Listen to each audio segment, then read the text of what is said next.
Harry Potter and the Philosopher's Stone by J.K. Rowling. Chapter 12. The Mirror of Your Eyes. Christmas was coming. One morning in mid-December, Hogwarts woke to find itself covered in several feet of snow. The lake froze solid, and the Weasley's twins were punished for bewitching several snowballs so that they followed Quirrell around, bouncing off the back of his turban. The few owls that managed to battle their way through the stormy sky to deliver post had to be nursed back to health by Hagrid before they could fly off again. No one could wait for the holidays to start. While the Gryffindor common room and the Great Hall had roaring fires, the draughty corridors had become icy and a bitter wind rattled the windows in the classrooms. Worst of all were Professor Snape's classes down in the dungeons, where their breath rose in a mist before them, and they kept as close as possible to their hot cauldrons. "I do feel so sorry," said Draco Malfoy one potion class, "for all those people who have to stay at Hogwarts for Christmas because they're not wanted at home." He was looking over at Harry as he spoke. Crabbe and Goyle chuckled. Harry, who was measuring out powdered spine of lionfish, ignored them. Malfoy had been even more unpleasant than usual since the Quidditch match. Disgusted that Slytherin had lost, he had tried to get everyone laughing at how a wide-mouthed tree frog would be replacing Harriet Seeker next. Then he'd realized that nobody found this funny, because they were all so impressed at the way Harry had managed to stay on his bucking broomstick. So Malfoy, jealous and angry, had gone back to taunting Harry about having no proper family. It was true that Harry wasn't going back to Privet Drive for Christmas. Professor McGonagall had come round the week before, making a list of students who would be staying for the holidays, and Harry had signed up at once. He didn't feel sorry for himself at all. This would probably be the best Christmas he'd ever had. Ron and his brothers were staying too, because Mr. and Mrs. Weasleys were going to Romania to visit Charlie. When they left the dungeons at the end of potions, they found a large fir tree blocking the corridor ahead. Two enormous feet sticking out at the bottom, and a loud puffing sound told them that Hagrid was behind it. "Hi, Hagrid. Want any help?" Ron asked, sticking his head through the branches. "Nah, I'm all right, thanks, Ron." "Would you mind moving out of the way?" came Malfoy's cold drawl from behind them. "Are you trying to earn some extra money, Weasley?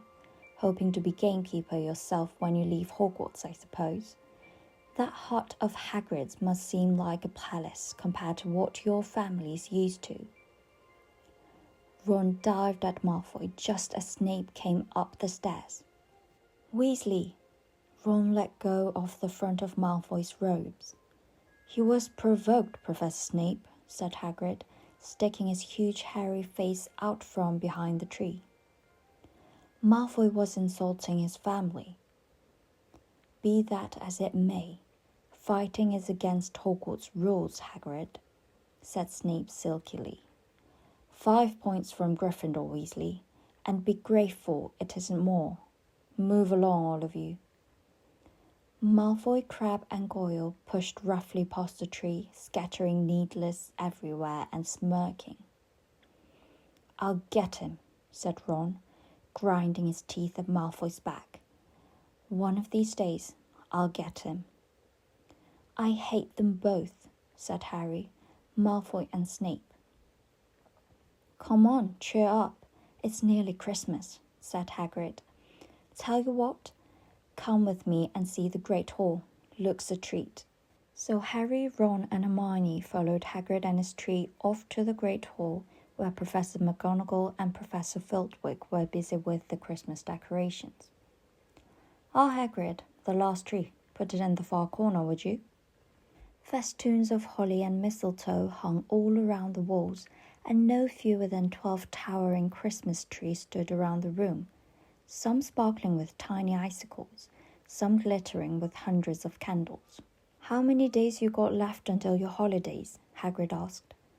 Just one, said Hermione. And that reminds me, Harry, Ron, we've got half an hour before lunch. We should be in the library. Oh yeah, you're right, said Ron, tearing his eyes away from Professor Filtwick, who had golden bubbles blossoming out of his wand and was trailing them over the branches of the new tree. The library, said Hagrid, following them out of the hall. Just before the holidays. Bit keen, aren't you? Oh, we're not working, Harry told him brightly. Ever since you mentioned Nicholas Flamel, we've been trying to find out who he is. You what? Hagrid looked shocked. Listen here, I've told you. Drop it. It's nothing to you what that dog's guarding. We just want to know who Nicholas Flamel is. That's all, said Hermione. Unless you'd like to tell us and save us the trouble, Harry added. We must have been through hundreds of books already, and we can't find him anywhere. Just give us a hint. I know I've read his name somewhere. I'm saying nothing, said Hagrid flatly. Just have to find out for ourselves then, said Ron, and they left Hagrid looking disgruntled and hurried off to the library. They had indeed been searching books for Flamel's name ever since Hagrid let it slip, because how else were they going to find out what Snape was trying to steal? The trouble was, it was very hard to know where to begin, not knowing what Flamel might have done to get himself into a book. He wasn't in Great Wizards of the 20th century, or notable magical names of our time. He was missing, too, from important modern magical discoveries and a study of recent developments in wizardry. And then, of course, there was the sheer size of the library. Tens of thousands of books, thousands of shelves, hundreds of narrow rows. Hermione took out a list of subjects and titles she had decided to search, while Ron strode off down a row of books and started pulling them off the shelves at random. Harry wandered over to the restricted section. He had been wondering for a while if Flamel wasn't somewhere in there.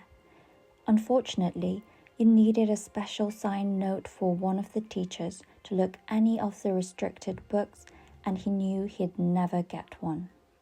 These were the books containing powerful dark magic, never taught at Hogwarts, and only read by older students studying advanced defense against the dark arts. What are you looking for, boy? Nothing, said Harry. Madam Pince, the librarian, brandished a feather duster at him. You'd better get out then. Go on, out. Wishing he'd been a bit quicker thinking up some story, Harry left the library. He, Ron and Hermione had already agreed they'd better not ask Madame Pince where they could find Flamel. They were sure she'd be able to tell them, but they couldn't risk Snape hearing what they were up to.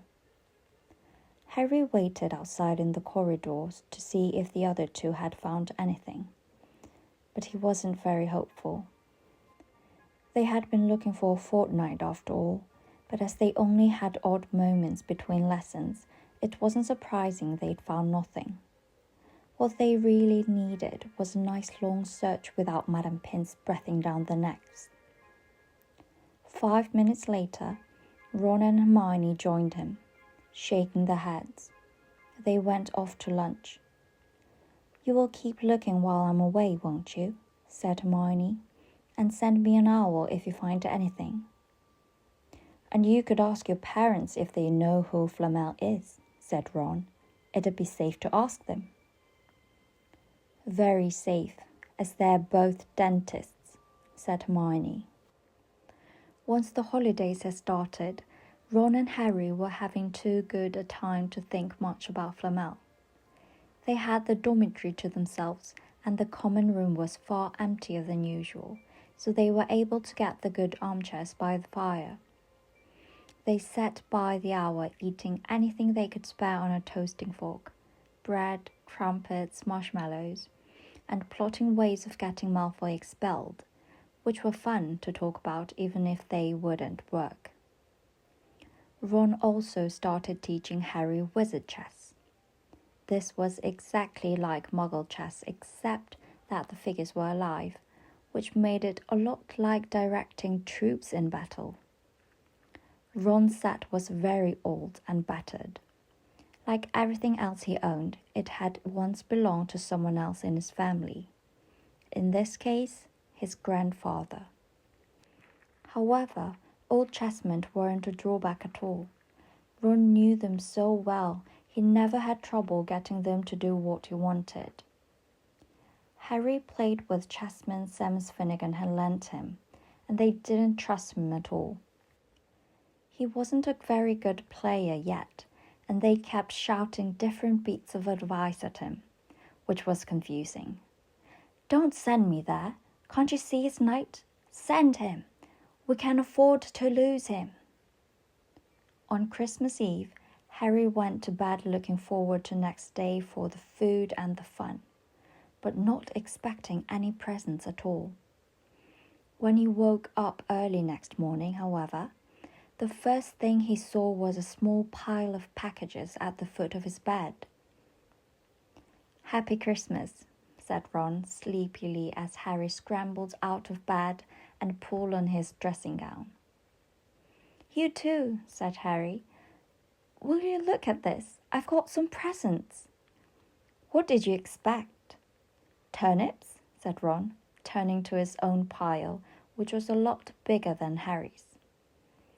Harry picked up the top parcel. It was wrapped in thick brown paper, and scrawled across it was, "To Harry from Hagrid." Inside was a roughly cut wooden flute. Hagrid had obviously wetted it himself. Harry blew it. It sounded a bit like an owl. A second, very small parcel contained a note.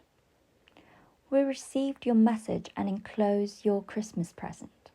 From Uncle Vernon and Aunt Petunia." Sellotaped to the note was a 50-pence piece.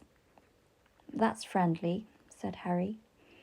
Ron was fascinated by the 50 pence. "Weird," he said. "What shape? This money?" "You can keep it," said Harry, laughing at how pleased Ron was. "Hagrid and my aunt and uncle. So who sent these?" "I think I know who that one's from," said Ron, going a bit pink and pointing to a very lumpy parcel. "My mom. I told her you didn't expect any presents, and, oh no," he groaned, "she's made you a Weasley jumper." Harry had torn open the parcel to find a thick hand-knitted sweater in emerald green and a large box of homemade fudge. "Every year she makes us a jumper," said Ron, unwrapping his own, "and mine's always maroon." "That's really nice of her," said Harry, trying the fudge, which was very tasty.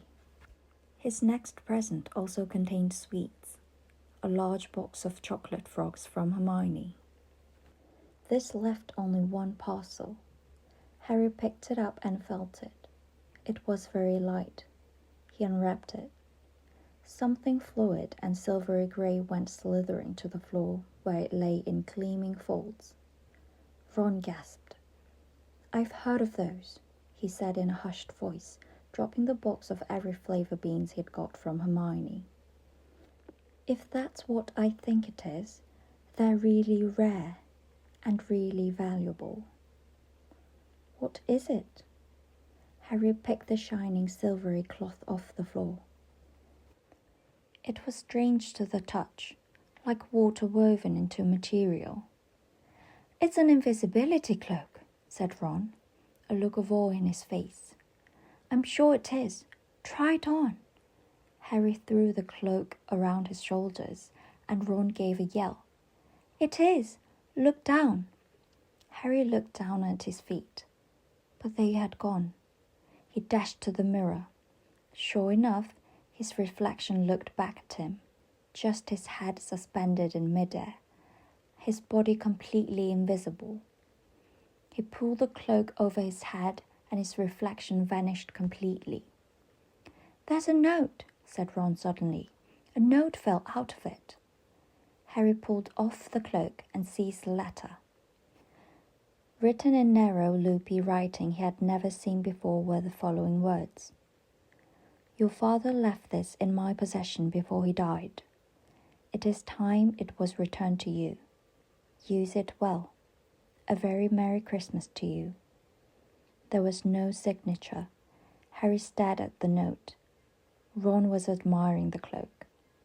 "I'd give anything for one of these," he said. "Anything. What's the matter?" "Nothing," said Harry. He felt very strange. Who had sent the cloak? Had it really once belonged to his father?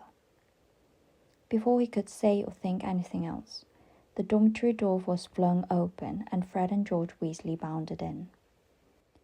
Harry stuffed the cloak quickly out of sight. He didn't feel like sharing it with anyone else yet. "Merry Christmas!" "Hey, look! Harry's got a Weasley jumper too." Fred and George were wearing blue jumpers, one with a large yellow F on it, the other with a large yellow G. "Harry's is better than ours, though," said Fred, holding up Harry's jumper.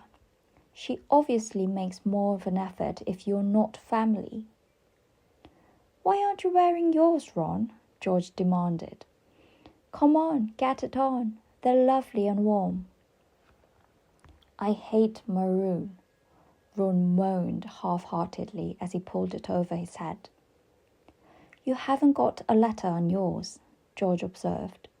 "I suppose she thinks you don't forget your name. But we're not stupid. We know we're called Gred and Forge." "What's all this noise?" Percy Weasley stuck his head through the door, looking disapproving. He had clearly come halfway through unwrapping his presents as he, too, carried a lumpy jumper over his arm which Fred seized. "P for prefect. Get it on, Percy. Come on. We're all wearing ours. Even Harry got one." "I don't want," said Percy thickly as the twins forced the jumper over his head, knocking his glasses askew. "And you're not sitting with the prefects today either," said George. "Christmas is a time for family." They frog-marched Percy from the room, his arms pinned to his sides by his jumper. Harry had never in all his life had such a Christmas dinner. 100 fat roast turkeys, mountains of roast and boiled potatoes, platters of fat chipolatas, tureens of buttered peas, silver boat of thick, rich gravy and cranberry sauce, and stacks of wizard crackers every few feet along the table. These fantastic crackers were nothing like the feeble Muggles ones the Dursleys usually bought, with their little plastic toys and their flimsy paper hats. Harry pulled a wizard cracker with Fred, and it didn't just bang. It went off with a blast like a cannon and engulfed them all in a cloud of blue smoke, while from the inside exploded a rear admiral's hat and several live white mice. Up on the high table, Dumbledore had swept his pointed wizard's hat for a flowered bonnet, and was chuckling merrily at a joke Professor Fieldwick had just read him. Flaming Christmas puddings followed the turkey. Percy nearly broke his teeth on a silver sickle embedded in his slice. Harry watched Hagrid getting redder and redder in the face as he called for more wine, finally kissing Professor McGonagall on the cheek, who, to Harry's amazement, giggled and blushed, her top hat lopsided. When Harry finally left the table, he was laden down with a stack of things out of the crackers, including a pack of non-explodable luminous balloons, a grow-your-own warts kit, and his own new wizard chess set. The white mice had disappeared, and Harry had a nasty feeling they were going to end up as Mrs. Norris's Christmas dinner. Harry and the Weasleys spent a happy afternoon having a furious snowball fight in the grounds. Then, cold, wet, and gasping for breath, They returned to the fire in the Gryffindor common room, where Harry broke in his new chess set by losing spectacularly to Ron. He suspected he wouldn't have lost so badly if Percy hadn't tried to help him so much. After a tea of turkey sandwiches, crumpets, trifle, and Christmas cake, everyone felt too full and sleepy to do much before bed, except sit and watch Percy chase Fred and George all over Gryffindor Tower because they'd stolen his prefect badge. It had been Harry's best Christmas day ever.